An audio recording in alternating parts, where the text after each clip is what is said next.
Bonjour Céline. Bonjour Michel. Ça va bien? Oui, ça va bien. Toi aussi? Oui, merci. Donc, bienvenue à cette nouvelle série Être philosophe aujourd'hui qu'on a lancé déjà. C'est déjà le deuxième épisode de la série. Pour ceux qui nous suivent, la première était avec Charles Goyette, directeur de Nouvelle Acropole Montréal. Et toi et moi, on a déjà fait des entrevues ou des vidéos qu'on peut trouver sur notre chaîne YouTube pour ceux qui nous écoutent et sur notre chaîne de podcast.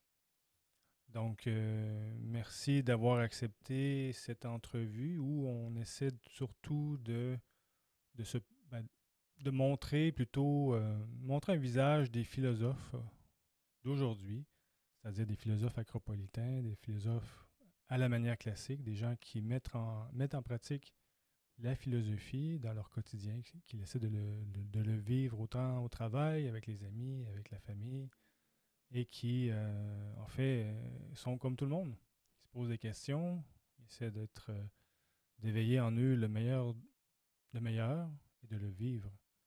Et pour ça, il faut comprendre la nature, les lois de la vie, et se comprendre, se connaître. Et donc, toi, ça Merci. fait... Vas-y. Ben, C'est un beau programme. Ça fait plaisir de te retrouver autour de toutes ces questions-là. ce sont des questions, comment je dirais, qui ne sont jamais épuisées. Il y a toujours quelque chose qu'on peut dire parce que la vie continue, le mouvement continue, donc on apprend chaque jour, on apprend sur soi.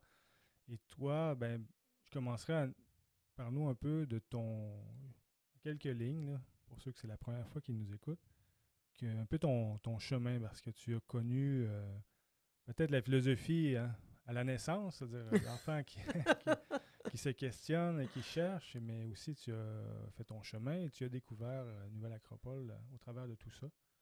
Donc, peut-être quelques mots sur ton chemin. Qu'est-ce qui, sans... Il y aurait beaucoup à dire, j'en suis sûr, mais seulement quelques lignes. Quelques lignes, c'est ça, c'est vrai, de synthétiser euh, des moments importants dans mon parcours, mais c'est vrai que ça commence jeune. Je pense que tu as mentionné les enfants, l'enfance. Je pense que dans l'enfance, on a des questions philosophiques, des grandes questions sur la vie. C'était mon cas. Mhm. Tout le questionnement sur le sens des choses est important.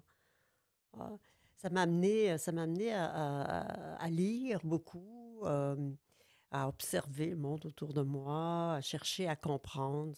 C'était fondamental. Puis, je me suis dirigée vers la littérature.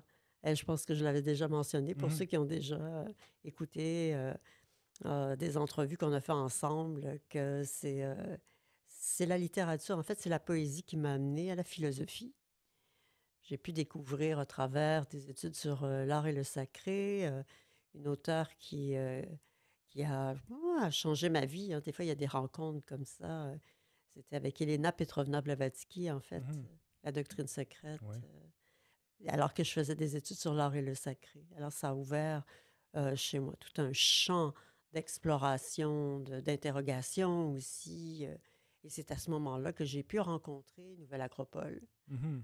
qui, à l'époque, offrait une conférence sur Elena Petrovna Ah oui. Blavatsky pour le centième anniversaire de sa désincarnation. Et c'est comme ça Mhm. que j'ai rencontré la philosophie. Et ouais, ça fait quand même un bout, c'est en quelle année? Ben oui, 1991, ouais. 1991, c'était le centième anniversaire de sa désincarnation. Mhm. Elena Petrovna Blavatsky, un précurseur dans l'approche comparative des Mhm. civilisations, donc qui a transmis tout un legs de ses sagesses atemporelles qui aujourd'hui continuent de nous éclairer et de nous permettre de comprendre le monde dans lequel on vit. Mhm. Ouais, ben c'est un personnage historique pas si connue que ça, et elle a tellement influencé, je peux faire une parenthèse sur ça, elle a influencé tout le monde artistique, scientifique, culturel et même politique de son époque. Et on en mesure à peine toute son influence en Occident, en Orient même, partout dans le monde. Et plusieurs grands personnages l'ont rencontré. On parle Thomas Edison, Conan Doyle, qui est l'écrivain de Sherlock Holmes. On a Gandhi qui l'a rencontré quand il était jeune.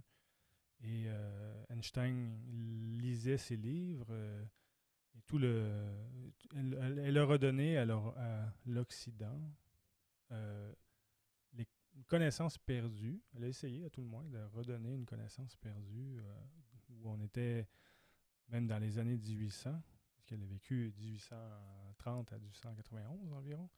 Et puis, c'était une période où de révolution, la fameuse révolution industrielle, dans ces eaux-là, et puis là, tout le mouvement matérialiste qui commençait à l'époque. Et puis, elle a essayé de nous rappeler que non, le but de la vie n'est pas que matériel, mais on a une destinée, un destin, un dharma, comme elle le dira. Je ferme la parenthèse sur ça, mais un personnage vraiment intéressant. Et donc, je ne savais pas que tu l'avais rencontré avant l'école, ou peut-être qu'on avait déjà parlé, mais avant de connaître Nouvelle Acropole. Ah oui, c'était majeur pour moi. Et puis, c'est pour ça aussi que quand j'ai rencontré Nouvelle Acropole, j'étais vraiment, j'étais vraiment heureuse parce que, en fait, je pouvais me reconnecter à une voie d'exploration, de rencontre avec ces grandes sagesses atemporelles aujourd'hui, tu sais, à Montréal. Tu vois, bon, moi, à partir de 1991, là, bon, ça dévoile un peu Ouais. mon âge. Mais oui, tu vois, et c'est ça, et c'était une porte ouverte à l'exploration depuis 30 ans, tu sais, Ouais, que ouais. je continue d'approfondir toutes ces connaissances, toutes ces sagesses traditionnelles, et les approfondir pour les vivre aussi, c'est ça. Et qu'est-ce qui, si je te pose une question un peu inattendue, mais qu'est-ce qui tu vois comme le plus utile? C'est sûr que ça doit être pas simple à répondre, mais quelque chose qui t'a vraiment impacté ou transformé et que tu as vu comme utile lorsque tu as découvert la philosophie à la manière classique, c'est-à-dire qu'est-ce que tu as pu voir rapidement et appliquer rapidement et voir les changements, ou plutôt ça a été une inspiration vers un devenir, une aspiration et une inspiration. Euh, Oui, merci pour la question, Michel. Là, c'est vraiment intéressant et c'est important pour moi. Ça l'a été dès le début, mais ce que j'ai rencontré en fait à Nouvelle Acropole et dans le contact avec la philosophie, on veut dire à la manière classique, ça, c'est cette, c'est cette transmission pédagogique qui est mhm, basée sur l'exemple. mhm, C'est-à-dire que ben, j'ai rencontré ici, tu sais, des philosophes, Denis Bricnet, qui est fondateur de Nouvelle Acropole au Canada d'abord, ensuite Catherine Guillerme, qui est actuellement la directrice nationale de Nouvelle Acropole pour le Canada. Ben, des individus qui vraiment vivaient ce qu'ils transmettaient. Et mhm, ça, pour moi, c'était un rêve. En tant que pédagogue aussi, tu sais, j'ai mhm, toujours cru que la pédagogie, que l'éducation, que l'enseignement, c'était faire émerger les qualités intérieures. Pour moi, c'était inconcevable que l'éducation soit l'accumulation mhm. d'informations, de connaissances. Les ordinateurs peuvent faire ça. Ben, aujourd'hui, on a l'intelligence artificielle, ChatGPT, par exemple, qui peut Mhm. Ouais. accumuler des informations, des données sans fin. Mais l'être humain est beaucoup plus que ça.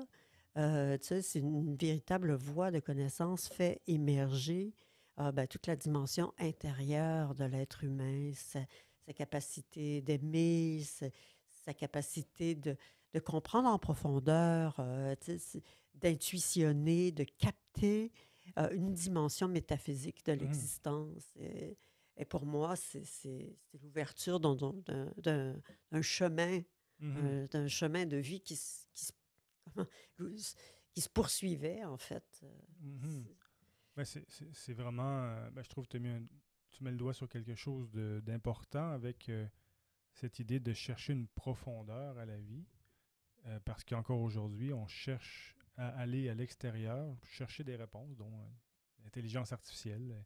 ChatGPT, si on lui pose la question, c'est quoi le sens de la vie, il va nous sortir une réponse. Puis, bon, je pense que ça ne sera pas satisfaisant, mais n'empêche que il y a ce courant où on doit absolument aller chercher des réponses avec ses bons et ses moins bons côtés dans les choses extérieures.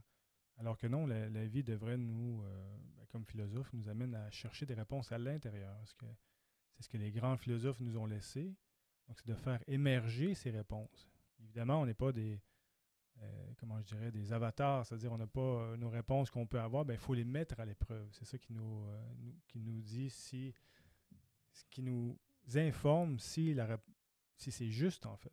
C'est-à-dire Ouais. si on arrive à s'ajuster. Et tu l'as mentionné, c'est-à-dire cette chaîne pédagogique de quelqu'un a appliqué avant toi et puis peut t'aider à ajuster un peu. C'est ça, tu as indiqué, mais comment rencontrer cette intériorité, cette connaissance qui existe à l'intérieur de soi, comme l'ont mentionné tous les grands philosophes, tu l'as bien dit, Michel, mais en même temps, c'est pas évident. Mhm. C'est pas évident et c'est pas, tu sais, c'est difficile de faire ça seul. Il y a besoin d'avoir des exemples, il y a besoin d'avoir des modèles, mais des modèles vivants. Les livres en sont des inspirations. On a besoin Mhm. des livres, mais les livres ne suffisent pas. Il faut avoir des exemples vivants d'individus qui ont marché peut-être un peu plus que nous, qui Ouais. ont incarné peut-être un peu plus que nous des dimensions de l'être humain, de ses valeurs intemporelles, comme pour tu sais, nous aider à comprendre que on pressent que ça existe à l'intérieur de soi, mais qu'on peut le faire émerger aussi, tu sais, qu'on peut dépasser peu à peu, avec beaucoup d'humilité, beaucoup de patience, pas à pas, ben, des obstacles qui, des fois, nous empêchent d'être nous-mêmes. Mhm. Puis, Ouais, c'est ça qui est en fait aussi qui nous permet de se mesurer. Nous allons vivre des épreuves, des difficultés dans la vie, et donc la philosophie nous aide à traverser ces difficultés, nous aide à faire face aux problèmes ou à résoudre des problèmes. ouais, c'est Ouais. ça. Ça nous aide à être en contact avec une force intérieure qui soit réelle et qui nous permette de trouver des solutions, être plus en mode résolution, Mhm. être plus en mode solution que de se sentir écrasé par les circonstances, des fois, de l'existence qui sont les épreuves, comme tu l'as mentionné, de l'être humain, donc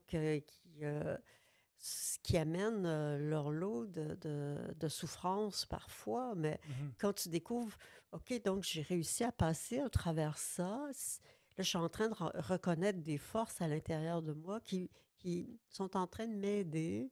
Et c'est moi, c'est ce que c'est ce Mhm. que ça continue de m'apporter, c'est ce que je continue tu sais, de rencontrer à travers la vie Tous les jours. qui apporte, ouais, c'est ça, la vie de tous les jours, qui apporte son lot d'expériences.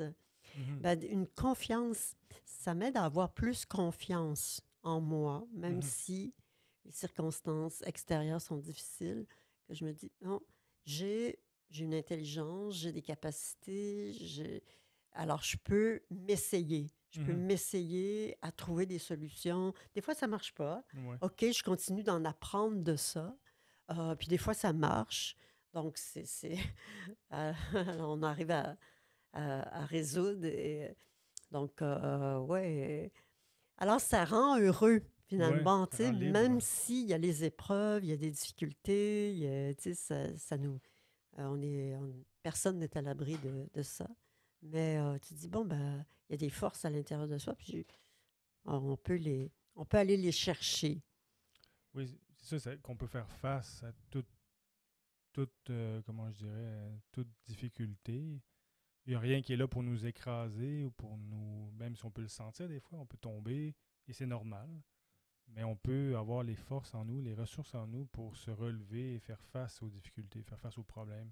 Peu importe ce qu'on vit, même si, bon, je sais qu'il y en a qui doivent entendre, c'est facile de ne pas vécu telle chose. Oui, je sais. Mais chaque événement peut, plutôt, dans un autre sens, on peut apprendre de chaque événement, aller voir les causes, aller voir qu'est-ce que ça touche en nous, qu'est-ce que ça dérange en nous et voir ben, qu'est-ce que je peux faire avec ça. Est-ce qu'il y a quelque chose qui est fatal, c'est-à-dire est-ce que je peux rien faire, je suis fait comme ça, ou plutôt je peux voir, ben non, malgré toutes les difficultés, toutes les limitations que je peux avoir, je peux trouver une solution en fonction de tout ce qui est concret, en fonction de tout ce qui est en face de moi, qui ne sera pas la même solution que pour une autre personne qui ferait face à la même chose. Mais en fonction de mes limites, mes capacités, mes forces, ben, on trouve une solution. C'est ça. Puis, tu vois, c'est bon, les forces que nous avons, elles sont pas les mêmes aussi. Quand on parle des forces, on parle des qualités, on parle d'un potentiel qui est là chez chacun de nous, qui est différent. Donc, c'est ça aussi qui est intéressant, c'est que bon, ben, en étant dans un mode où on reprend confiance en soi, on reprend confiance en l'être humain également. Puis une aptitude à pouvoir, à pouvoir s'ouvrir aux autres, pouvoir reconnaître les forces chez les autres Mhm. et s'en inspirer également. Moi, ça a été des bases dans Mhm. mon premier cycle de cours de philosophie. Tu vois, quand je suis justement arrivée à Nouvelle-Acropole, ça, tu sais, cette réflexion sur le fait que, bon, ben, on s'inspire les uns les autres, que ce qui est disons, les ombres que l'on peut rencontrer, ben, c'est pas, elles appartiennent pas nécessairement, elles appartiennent pas à l'autre, Mhm. mais c'est en soi-même. Tu sais, alors à ce moment-là, on devient solidaires les uns des autres. On a tous à faire face à nos limites, mais on peut tous aussi s'inspirer du dépassement de ces limites que chacun de nous Mhm. faisons. Donc, c'est comme une base pour l'humanisme, tu sais, puis pour l'ouverture à l'autre, pour la compréhension de l'autre, pour s'inspirer des uns des autres, plutôt Mhm. qu'être dans un mode de critique les uns envers les autres. C'est ce qui existe beaucoup dans notre société contemporaine. Mhm. C'est comme, il y a beaucoup de compétition, il y a beaucoup de critiques des uns des autres. Tu sais, c'est comme, puis, bon, ben, ça crée un monde alors, tu sais, de méfiance, tu sais, euh, d'isolement aussi. Tu sais, c'est Ouais, au lieu de pouvoir travailler ensemble. ouais, Tu ouais. sais, il nous manque beaucoup ça aujourd'hui, je trouve. Ouais, c'est un bon point que tu amènes, où je voulais amener aussi, c'est-à-dire l'aspect plus social de la philosophie, parce qu'on a parlé beaucoup de la partie, ce que ça nous apporte, mais aussi on voit que ça nous apporte quelque chose pour être avoir de la compassion ou de la compréhension ou de la sympathie plus pour les autres, je pense.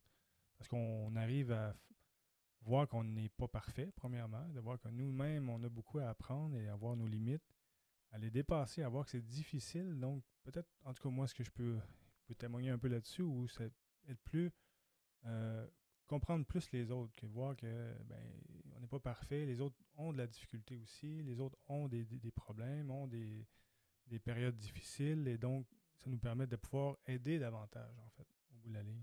Parce qu'on arrive à avoir une vision un peu plus élevée des situations en général, bien qu'on n'est pas rendu, nous non plus, mais dans le sens où on peut voir, peut-être amener un petit éclairage à l'autre, ou juste d'être présent avec les autres, ou juste au moins de moins les juger, comme tu dis, être moins dans la critique ou la compétition ou la comparaison avec les autres. Ben, on arrive à être plus centré avec nous-mêmes et voir inclure les autres, en fait. Ça, je pense que c'est fondamental aujourd'hui. Puis si on se rapproche de notre propre identité, on peut mieux rencontrer tu sais, qui est l'autre et Mhm. mieux s'accorder, s'harmoniser, travailler ensemble euh, pour, euh, pour favoriser une meilleure... on en parle beaucoup hein, aujourd'hui, on utilise l'expression le vivre ensemble. Tu sais. Mhm. Mais en même temps, on a du mal à vivre cette réalité. On est très isolés les uns des autres. Ouais. Alors, bon, ben, il faut pouvoir créer des espaces de rencontre. Et je pense que c'est ça aussi une école de philosophie, tu sais, Mhm. créer un espace de rencontre qui fait qu'on peut prendre le temps de, de réfléchir, de s'écouter, de voir la richesse qui existe en chacun de nous, dans chaque être humain. Et à ce moment-là, ça peut donner lieu à des Ouais. collaborations qui peuvent être à des initiatives qui peuvent être vraiment enrichissantes, à la fois au niveau individuel et à la fois au niveau collectif. Mhm. Ouais, tout à fait. Donc, c'est apprendre à vivre ensemble qui nous amène, qui est une découverte au travers de la philosophie, qui n'est pas juste réfléchir avec soi-même, mais de- d'être utile dans le monde dans lequel on vit. C'est ça que la réflexion, tu sais, des fois, on a tendance, et ça, c'est un point par rapport à la philosophie, on a tendance à considérer la philosophie comme seulement l'aspect réflexion, Mhm. l'aspect intellectuel. Tu sais. Ben, quoique nous, depuis le début, on est en train de parler de la philosophie à la manière classique, Ouais. la philosophie qui repose sur une compréhension profonde des lois de la vie et de la nature. Mais vraiment, dans toutes les grandes traditions de sagesse, cette compréhension des lois de la vie et de la nature nous amène dans une possibilité d'agir en harmonie avec les lois de la vie. Mhm. Fondamental. Donc, tu sais, comment on s'harmonise tu sais, à notre environnement, euh, bon, comment on s'harmonise les uns avec les autres, donc au niveau de la société, Mhm. c'est que et comment on s'harmonise avec l'environnement, encore une fois, ben, tu sais, c'est notre maison, la Terre. Tu sais, Ouais, c'est ça. C'est ça. on en parle beaucoup, mais Ouais, c'est pas c'est à évident. l'intérieur. C'est intéressant parce que on a tendance, encore une fois, à chercher des solutions à l'extérieur, aux problèmes environnementaux, à la nature, la pollution. Mais souvent, si on regarde d'une autre façon, si on ouvre d'une autre façon, on voit que, en fait, ça vient à l'intérieur de nous. C'est ce qu'on voit à l'extérieur est le résultat d'une vision du monde, d'une façon de faire avec soi-même, de se relier. Parce que si on éveille en nous cette harmonie, où on arrive à s'harmoniser avec nous-mêmes et avec les autres, ben, le résultat sera qu'il y aura moins de consommation, il y aura moins de pollution, si on veut, ou déjà au niveau des idées, parce qu'il y a beaucoup d'idées polluées qui traînent partout aujourd'hui et que ça se répercute jusque dans le monde physique. Donc, je sais que ça a l'air gros ce que je suis en train de dire là, mais il faut vraiment y réfléchir et faire ce chemin, c'est-à-dire qu'est-ce qui fait que on vit ces difficultés au niveau de l'environnement ou ben, la pollution, que ce soit de l'eau, de l'air et tout ce qui va avec.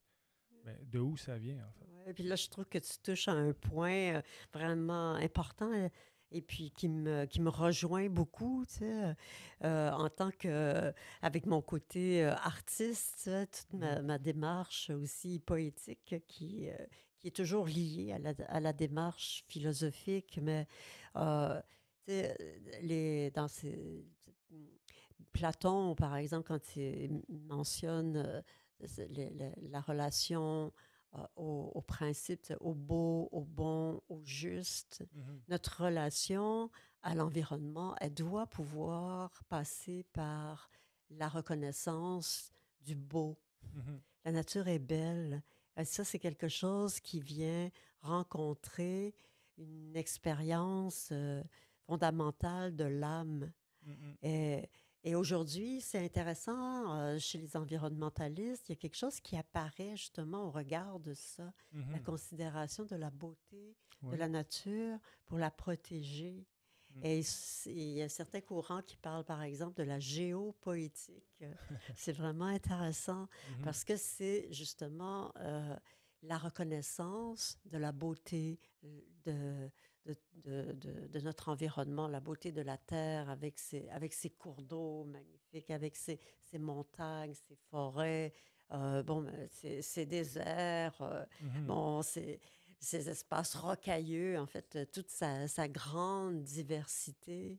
Mais à partir du moment où on en voit la beauté, il y a un élan chez l'être humain naturel qui est de vouloir s'harmoniser avec elle Mhm. et de reconnaître ses propres paysages intérieurs qui nous viennent de la terre elle-même. Tu sais, alors, il y a une célébration qui est fondamentale pour pouvoir nous amener à une autre relation à l'environnement, à la Mm. nature. Oui, c'était en lien avec cet éveil. C'est très poétique ce que tu dis. Un éveil avec le sens du beau, du bien et du juste, ce que Platon nous disait, et par ce que devrait être l'éducation dans un sens classique, c'est-à-dire éveiller, faire jaillir de, ce sens du beau, c'est-à-dire l'éveiller en soi. Et Platon nous parle de cette éducation globale de l'être humain, c'est-à-dire la musique de l'âme, de s'éveiller à l'harmonie par l'étude de la poésie, de la musique, l'écriture, la peinture et cet éveil de l'âme qui va chercher naturellement le beau, l'harmonieux ou ce qui paraît juste, donc en soi et autour de soi.